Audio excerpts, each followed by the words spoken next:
Hi, my name is Holly Knight and I'm with BGC Advantage. We are partners with the North Little Rock Housing Authority and we are assisting them in the development of affordable housing as well as conversion of some of their older public housing into affordable housing. I'd like to talk just a little bit about why we're having this call. This call is actually in accordance with HUD's requirements. We are actually required to inform the public housing residents at several stages during the Housing Authority's conversion process. So this call is specifically focused on the transaction related to Silver City. We've had our first concept call with HUD.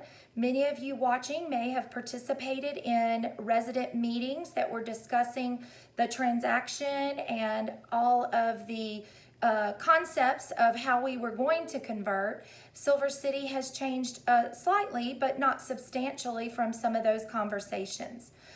We are using the RAD process, which is the Rental Assistance Demonstration Program, which will help stabilize the funding for the project.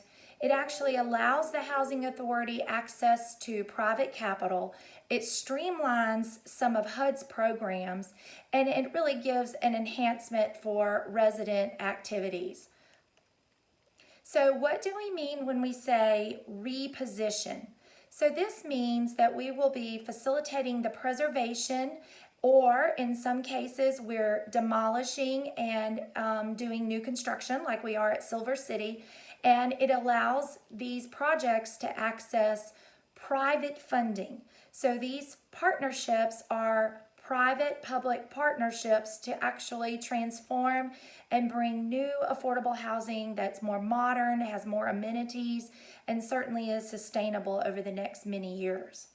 We also are able to preserve housing assistance for residents, and this means that there will be rental assistance continued.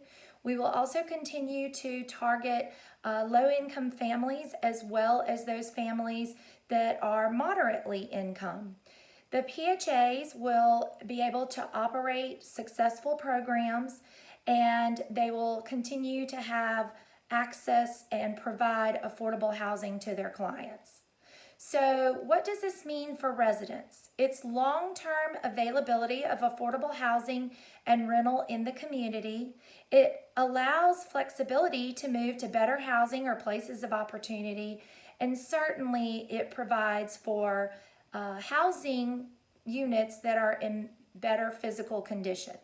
I don't know if you realize this, but the housing authorities are given about $1,000 from HUD per unit per year to address physical needs. And HUD had a study that was done recently that said the need per unit is more like $25,000 a unit. So HUD is giving the housing authorities $1,000 annually for capital needs, and the physical needs are more like $25,000. In the case of Silver City, the units are even older, which means there's even more physical need. And so we have to do something to leverage outside funding. Now, Silver City will be a new affordable housing development. It will still be located in the area of 701 West 18th Street there in North Little Rock. Currently, there's 128 existing units. However, none of these units are occupied. They are all unoccupied at this time. So some of the things that will be happening that you will see will be the demolition of the entire site, all of the units and all the ancillary buildings as well, including the maintenance building and the office and things of that nature.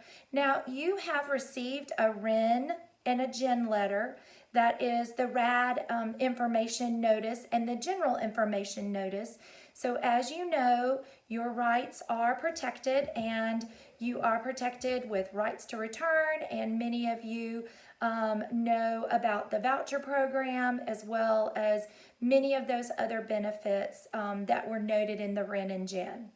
So we plan to demolish all of the units across the site, and we will be rebuilding these in 2 phases.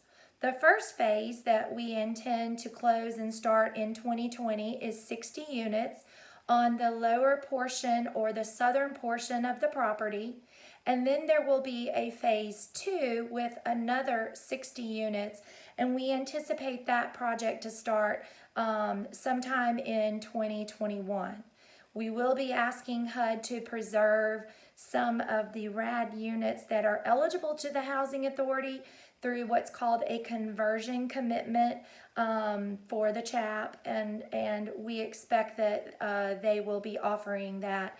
So you'll see both phase 1 start, and then about 12 months, maybe give or take a few, in 2021 we'll see the start of phase 2. Just to give you an idea of what the funding looks like, this is a private-public partnership, and to be able to leverage the private dollars, the ownership is through a limited partnership. Now, the Housing Authority is a member of that limited partnership, as well as BGC Advantage as the partner developer. And we are actually leveraging equity from an investor. We're also taking out a loan from Citibank that is about $7.1 million.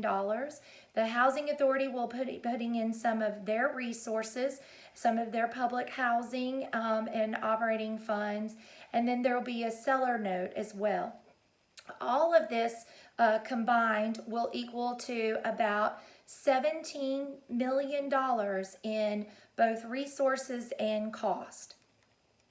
So, and very similar for phase 2, a little bit less because the demolition will have been already have occurred at both sites, but phase 2 will be about 60 units and about $15 million, 15.9, so almost 16 million for the second phase.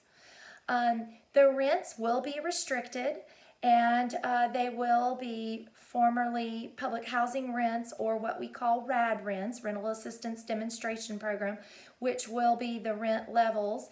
However, there will be assistance for those, and then some of the units will actually have market rate units as well. And when we say market rate, they are their fair market rents. However, there will be project-based vouchers that will be associated to assist those that are at 30% of the area median income. So those folks that start and are in need at 30% will be assisted. People who are at 40% of the area median income, up to 60% of the area median income. So I mentioned low-income housing tax credits, and you may say, well, what is that? So this is an IRS program. It's a tax incentive for big corporations and companies that are making money and have a tax liability. It incentivizes them to actually invest into affordable housing projects. And so for their investment, they receive a tax benefit from the IRS, and we agree that the rents and the targeting will be kept to those people that are 60% of the area median income or below. Again, the ownership will be through a limited partner, and the limited partner will own the majority of the project, and the Housing Authority, as well as a co-developer, as well as ourselves, will be in the ownership structure. Now, the Housing Authority will maintain control over the property. They will manage the wait list. They will continue to be in the ownership. They will hold a ground lease, and they will have the right of first refusal at the end of the compliance period, which is 15 years. Then the Housing Authority actually can step back in as the investor has received all of its benefits and it exits the project. So this is all around a really good way to attract private investment into a project, as well as leverage the public and public housing authority, as well as their nonprofit resources. So let's just talk about the project itself. It is going to be well appointed. It meets all of the site and neighborhood standards that HUD has, and FHEO has reviewed it. There are universal design principles that address accessibility, or some call it handicap needs. The buildings themselves are actually energy efficient, which means there's going to be lower utility cost. This is really important for residents to understand that this site will have very affordable utilities, and you'll probably see that these are much lower than other areas. There will be 2 phases. Again, we are moving into our financing plan for the first phase, and we certainly will be working towards the commitment to enter into a CHAP and a concept call for the second phase shortly. So, you're hearing about this for both financing plan purposes as well as for second phase commitment to enter into the CHAP phase. The RAD use agreement will be on the land, which restricts it and keeps it affordable. And we will have Davis-Bacon wages, which means there will be fair wages that are paid to all of the workers at the site. There will be outreach for Section 3 and minority contractors, so there's an opportunity for jobs in the neighborhood and in the community. And of course, RAD has been a part of the PHA planning process for the past several years, and this project was discussed at the last public hearing and then, of course, at the last resident meeting. Some of the amenities that are going to be offered at the property, there will be on-site management and a clubhouse office on-site. This will be a gated community, and there will be a playground for the children.